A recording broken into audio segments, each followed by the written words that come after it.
Welcome to the Aesthetic Doctor Podcast. We don't shy away and keep secrets here. We empower you with education, telling you the truth about all things aesthetic medicine while encouraging you to be the best version of yourself. It's time to look great and feel good doing it. This is your host, mom, speaker, and board-certified physician, Dr. Judith Borger. Hello, friends, and welcome to episode 57 of the Aesthetic Doctor Podcast. Today, I'm going to answer the question that I get most of all, which is, how do you do it all? Basically, I'm going to talk about intentional time management and how I schedule my time. Now, first of all, I don't think I have all the answers to the universe whatsoever. However, I do think that I've found a way to be really, really good at doing a lot of the things I love to do while minimizing not doing the things I don't want to do. And that's really where my system of intentional time management comes in, is I get to be an ER doctor. I get to enjoy injecting and running my med spa. I get to coach others. I get to exercise. I get to spend time with my children. And first of all, those are the things that I choose to do, and I prioritize them. And secondly, doing those different things is just in line with my true nature. And I think that kind of brings me to point one that I want to make, is that I don't think there is a secret way to spend your time. We all have the same 24 hours in a day. I think what is really, really important is to figure out what is important to you and spend your time in alignment with your priorities. Secondly, all of this is a process, right? And I have tweaked my schedule. I have worked on this. I have created more and more alignment and freedom over the last several years. When I kind of started my coaching process, my time was much more dictated by external factors, and I've really taken control of my schedule to make it be the perfect schedule for me. So when I talk about schedule and I talk about time management, what I really want you to take away from this is almost the principles and the philosophies of how I prioritize, versus it doesn't really matter if I like to do Pilates and you like running, or if my job is this or your job is that. The whole idea is that intentional time management is what I practice, and it is what gets me to do it all. Or meaning that when people hear about how my life is, they're like, oh my God, how do you do it all? And I say, well, but I have so much time. I have so much flexibility. I have so much joy. It doesn't feel stressed at all. It just feels fun and full, yet with enough downtime. But then I do schedule that downtime.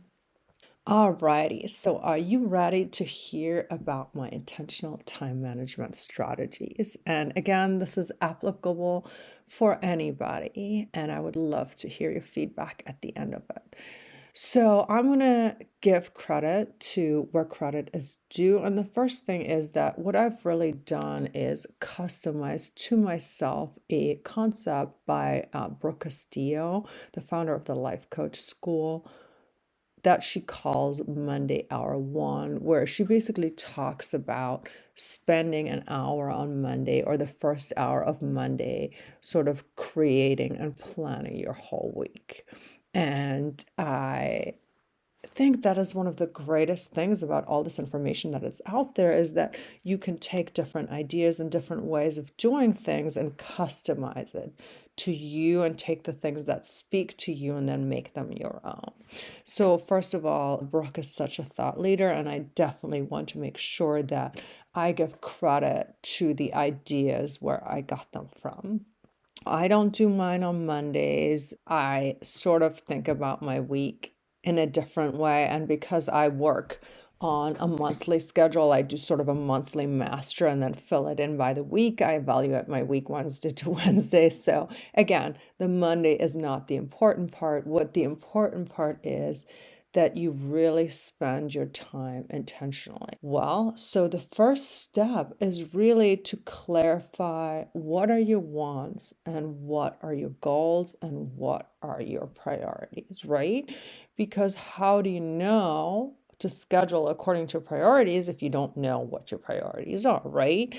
Now, some of the priorities that I have is, of course, my children, my family, and then another priority for me is really my health and my sleep because after years and years of sort of depriving my body of sleep and still having to working some odd shifts and sometimes having little kids, like I love my sleep, okay? I prioritize my health and working out.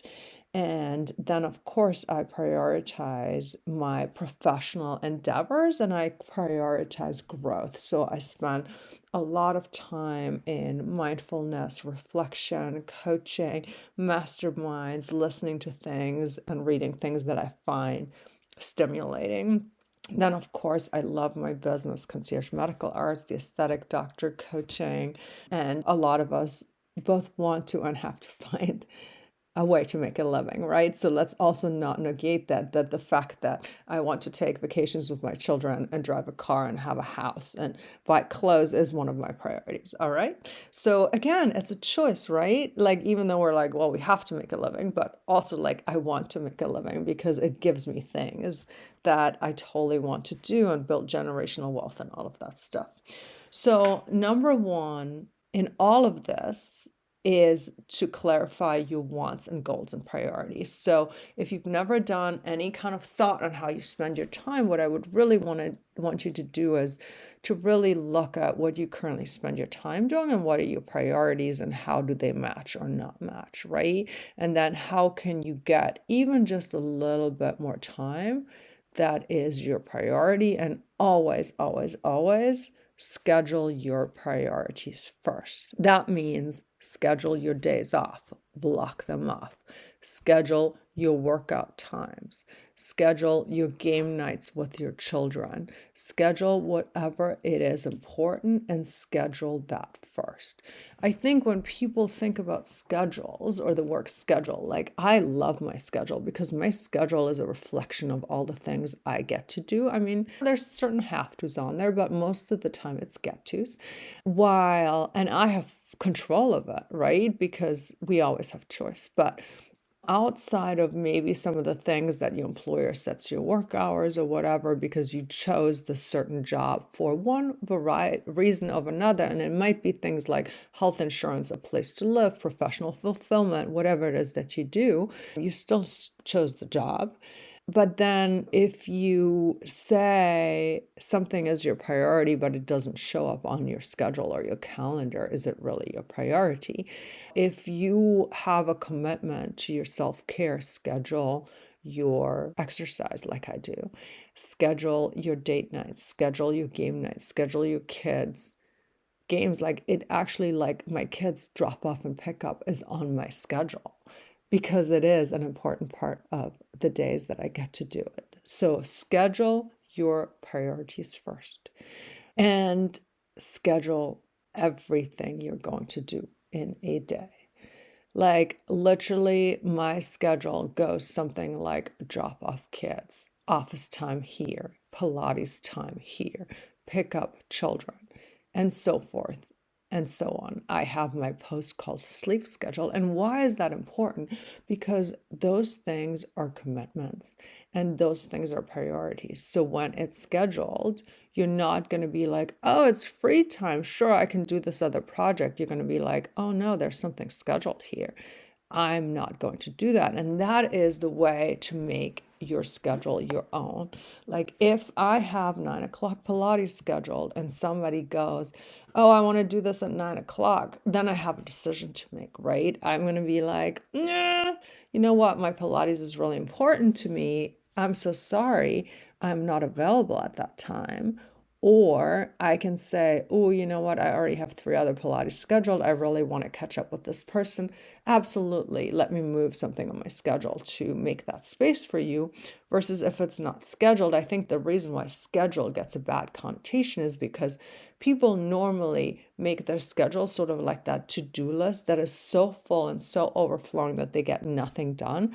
Versus my schedule, like most of the time, I'm like in love with my schedule, because it has everything in it that I get to do. So it will have things like play date with friend on this time, date night. Like that's all on my schedule. So my schedule is not just like do 8 things that I don't want to do. My schedule is like show up at the office, pick up my kids, have a date night, go to Pilates. Like these are all fun things, and I schedule them because they are my priorities. And they're scheduled along with my priorities. Like, for example, I really value balance. I value growth. I value freedom. I value all of those things. So hence they're on my schedule and they're on my priority list. So what I'm saying is the reason I'm sharing this is because a schedule and all that is as unique to us and our likes and wants and our true nature as it should be. Sure, there's certain things that most of us will have in common and will have to do, but it's amazing when you really look at your time as to how much time do you have and how much of it do you spend on your priorities, right? And it might also realize you when you're kind of bleeding energetically or you're bleeding time. And I don't mean that that's a bad thing, but most of the time that's an avoidance, right? If you're going to want to schedule your 3 hours of TV time at night, that is wonderful. However, that is very different if you're like, wow, Wednesday night, I really like this show. So I'm going to put like vegging TV time in here with my family or my spouse or just for myself. Versus if you're like, I'm doing this because I just can't deal anymore and I'm avoiding everything that I said I wanted to do. And I'm not using the word have, I said I wanted to do, right? So you schedule it all. And then one of the really, really important things about the schedule is that you make it your own and you tweak it. Also, I try to not do anything on my schedule that I don't want to do, meaning, I don't know if you guys know this, by now you should. I try to do as little of the things that I don't bring me joy and aren't in my zone of genius, which means I'm a master delegator. So if my schedule is filled with things I don't want to do, there's one of 3 things. Is either I try to better it, where I'm like, oh, what can I combine with this, or how can I make it better? Right? That is like the thing is like, can you listen to a podcast you really love while folding your laundry? That's what I used to do. Can you barter it? That's what I do now. You know what? I have a wonderful lady who folds my laundry for me. Yay! Or can you bag it? Is it something you can just be like, you know what, this isn't getting done, or it's not getting done this week? So when there's a lot of tasks that you find that you're really dreading or you don't want to do, it's like, can you bag it? Can you better it? Or can you barter it? Or can you, and bartering, I mean, a lot of times I literally just hire somebody to do it, but maybe it's also that you can trade off your spouse. You can make it your kids' chores. You can split the job, whatever it might be, or maybe just make it better that you're like, oh, wow, we have to do this really sucky thing, like our taxes. If you don't like our taxes, maybe we combine it with lunch or a coffee date, whatever it might be. So anyway, and then the next important thing about scheduling is to reevaluate your schedule. How does it feel? A lot of times we tend to like overschedule ourselves and really not think about how much time it takes to do things. And after a while, you just get better at it. Like, for example, if I'm going to do Pilates from 9 to 10, like my first patient is going to be at 10:30 after that, right? Or I'm going to have my last patient until 4. That means I'm realistically not picking up my kids till 4:30. Some of it is that you reevaluate also how it feels, right? It's super easy to put 6 things on a schedule, but then as you go through and do them, and maybe you just imagine yourself going through them and doing them, you'll be like, oh no, you know what? I need a nap in here. Or I need a coffee break, or I don't actually feel like doing 6 things. And I think that's how people normally hate their schedules, is that a lot of times the schedule, it's almost like we have that dictator in our brain being like, you shall do 89 things because it's your to-do list. And then your essential self is like, this is not what I feel like doing. But imagine if your schedule was like, oh, I'm going to do one thing and then I'm going to go for a walk in the park. And then, ooh, because I already did my one thing I had to do, like I have a coffee date scheduled with my friend, like versus like when people think of schedules, they're like, there's 89 things on here that I don't actually want to do. So when I think of schedule, I think of this like, ooh, look, I'm so amazed that on Thursday after 3 o'clock, I'm not doing anything so I can meet my friend and her child for a play date, right? So as you go through the schedule, really, first of all, feel into your body. How does this feel? Does this feel expansive? Does this feel constricting? Does this feel forced? Does this feel joyful? Does this feel in alignment with who you want to be and show up in the world? Or did you tell me that your kids are your priority, but you scheduled yourself from 6 to 6 every day and there was no mention of your kids in this entire schedule? And I totally get that. Sometimes there is little periods of time where our schedule might not be reflective, or there's certain projects that come in. Like, I get it. If your job is taxes, like April will be like a super busy month, but then do you compensate for that by taking off time in May and having a cruise in May? Like, or saying, look, I work 80 hours a month or 80 hours a week in April, like in May, like I'm taking 2 weeks off, like, right? So that's the whole point. I'm not talking about these day-to-day arguments because, again, they're for your higher gut, right?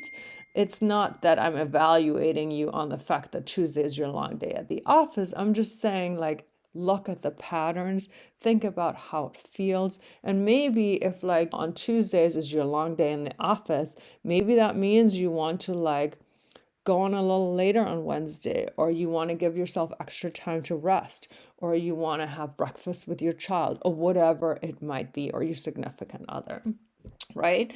And then as you go through your schedule week by week, I evaluate my schedule. I evaluate how much did it work for me? How did I feel? How like much did it feel aligned? How, when I use the word productive, I also mean like, how creative was I? How successful was I? Not just like doing more, but really like how much did this like spark joy, is in alignment with my goals. And right now, creativity and growth and expansion are huge goals of mine. And I need time, I need space for that. Like, I like to think, I like to be inspired, I like to create, I love conversations with people. So spend time planning. And again, it might be as simple as blocking next Wednesday night for game night with your family. It might be as simple as you saying, hey, listen, every Tuesday, I'm going to be done at the office at 5 so that I can play pickleball with my significant other. It might be as simple as you saying, wow, I really value connection with my friends. So why don't I ask them out for a lunch date on Wednesday and actually put in my schedule versus being like, oh, someday we should do something, right? So it's small steps. Reevaluate. And as you get better at this and as you make it your own, you will find that you do more and more of the things that you want to do and less of the things that you don't want to do. And then finally, this is your life. This is your schedule. This is your time management. So please listen to your soul, listen to the body, Listen to your true nature. There's no competition. I don't mean a schedule as in I got 89 things done and I forced them. I mean like I am trying to create the most full and expansive and joyful and true to my priorities life. So I want you to do the same. Again, it's all about seasons of life. What my schedule looks like in the season of life with small children might be very different. What my schedule looks like during an intense launch or an intense promotion, or as I said, if you're a tax professional, tax season because it's coming up, might be very different. But again, it's seasons of life. It's just about the concept of being intentional with your time, intentional with your energy, and protecting your energy for the things that matter to you. That is really how I do it all. That is how I live my life. And I really, really hope you found this helpful. Please, please, please, if this episode resonated with you or if you completely disagree with it, reach out to me. And as always, the greatest compliment you can give to us is to share our podcast with a friend, to share this episode with a friend, or to rate and review it because that will really help other people find it. I love you all. Thank you for listening, and I will see you next time. Bye. Thank you for listening to the Aesthetic Doctor Podcast with Dr. Judith Borger. We'd love to connect with you outside of the show. Follow Dr. Borger on Instagram at Dr. Borger and find more online and ways to work with Dr. Borger at www.theaestheticdoctor.com. Until next time, be well.